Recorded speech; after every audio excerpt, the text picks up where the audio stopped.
ये चैप्टर है जैव प्रौद्योगिकी या इसको इंग्लिश में बोलते हैं बायोटेक्नोलॉजी। एग्जाम में क्वेश्चन पूछा जाता है बायोटेक्नोलॉजी का महत्व बताइए, क्या क्या फ़ायदे हैं, कृषि के क्षेत्र में क्या फ़ायदा है।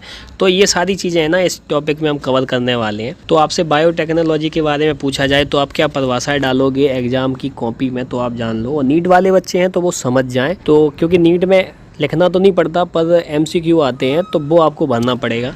तो क्या है जैव प्रौद्योगिकी यानी कि बायोटेक्नोलॉजी में विभिन्न सजीव जैसे सूक्ष्म जीव, प्राणी एवं पादप कोशिकाओं तथा इसके विभिन्न घटकों की तकनीकी उपयोग से मानव समाज के लिए उपयोगी उत्पाद प्राप्त किए जाते हैं। बायोटेक्नोलॉजी जीव विज्ञान की नवीनतम शाखा है। अब हम इसको एक उदाहरण के तरीके से समझते हैं कि क्या है ये चीज़।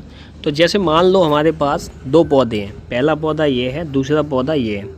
अब हम इन दोनों पौधों को देख रहे हैं कि हम ये देख रहे हैं कि इस पौधे में हाइट अच्छी है और इस पौधे की हाइट कम है और फूल जो है अच्छा है, यानी कि इसमें फूल नहीं है लेकिन इसमें फूल है, और इसकी हाइट अच्छी है पर इसमें हाइट नहीं है। अब मान लो मुझे क्या चाहिए, मुझे फूल भी चाहिए अच्छा, फ्लावर भी अच्छा मिले और हाइट भी अच्छा है। तो बायोटेक्नोलॉजी की मदद से हम इसके क्या है आपस में DNA को जोड़ देंगे और जोड़ने के बाद हमें एक नया जो पौधा है वो प्राप्त होगा। तो इसमें क्या हुआ, हमें फूल भी मिल गया और हाइट भी अच्छी मिल गई।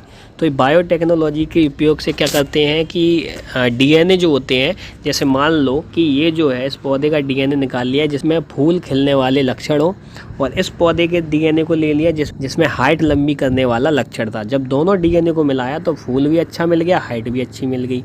ये हमने पढ़ाया था रिकॉम्बिनेंट DNA rDNA के बारे में, तो वो टेक्नोलॉजी rDNA वाली थी। क्या है आगे देखते हैं। बायोटेक्नोलॉजी का उपयोग कृषि के क्षेत्र में किया जाता है, स्वास्थ्य के क्षेत्र में, औद्योगिक क्षेत्र में और पर्यावरण में।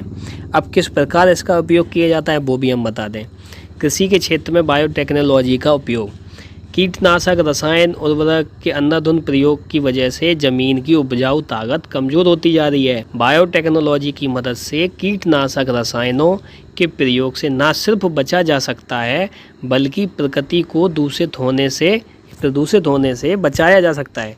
बायोटेक्नोलॉजी की मदद से पादप में पोषण तथा उत्पादन में वृद्धि हुई है। हमें पता है कि हम अपने खेतों में बहुत सारे रसायन डालते हैं, बहुत सारे केमिकल डालते हैं ताकि खरपतवार या और जो चीज़ हमें नहीं चाहिए वो सारी नष्ट हो जाए, पर इससे कहीं ना कहीं हमारे जो फसल आती है उसमें जो बीज होता है उस पर भी उन केमिकल का असर रहता है। तो बायोटेक्नोलॉजी क्या कर रही है, इस क्षेत्र में ऐसे बीज का निर्माण कर रही है जिसमें खरपतवार भी खेत में ना हो और साथ में उपजाऊ ज़मीन भी बनी रहे, प्लस जो पैदावार है वो भी बढ़ जाए। तो ये हमारा कृषि के क्षेत्र में उपयोग हुआ। अब जानते हैं अगला क्या है। स्वास्थ्य के क्षेत्र में जैव प्रौद्योगिकी या बायोटेक्नोलॉजी का उपयोग क्या है। स्वास्थ्य के क्षेत्र में जैव प्रौद्योगिकी का उपयोग रोगों के निदान में किया जाता है। इसकी मदद से खराब जीन, DNA तथा लाइलाज बीमारियों को ठीक किया जा सकता है।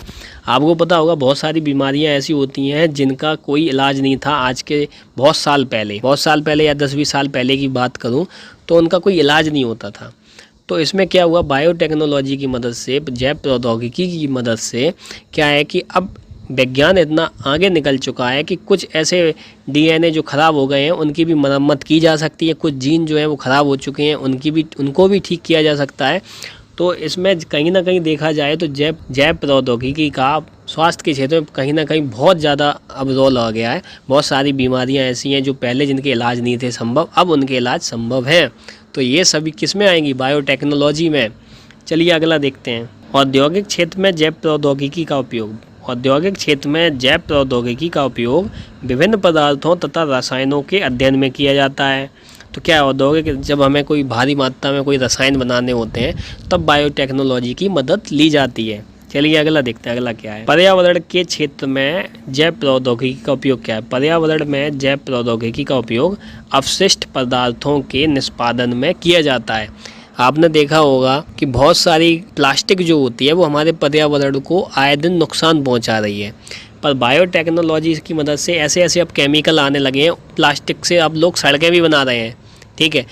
तो जो पर्यावरण को जो नुकसान पहुंचा रही थी चीज़ें, अब बायोटेक्नोलॉजी की मदद से हम उनको बचा सकते हैं, पर्यावरण को, ठीक है।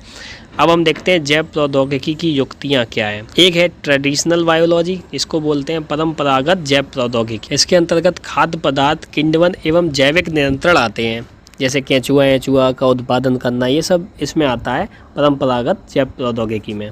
अगला देखते हैं, अगला क्या है, आधुनिक प्रौद्योगिकी यानी कि मॉडर्न बायोटेक्नोलॉजी। इसमें क्या होता है, इसके अंदर वे तकनीकें आती हैं जो जटिल तथा खर्चीली होती हैं, जैसे पशुओं में भ्रूण हस्तांतरण, जैसे पशुओं के अंदर मान लो कोई बच्चा है, उसके अंदर क्या क्या हलचल मच रही है, ये सब बायोटेक्नोलॉजी के अंदर आ जाता है।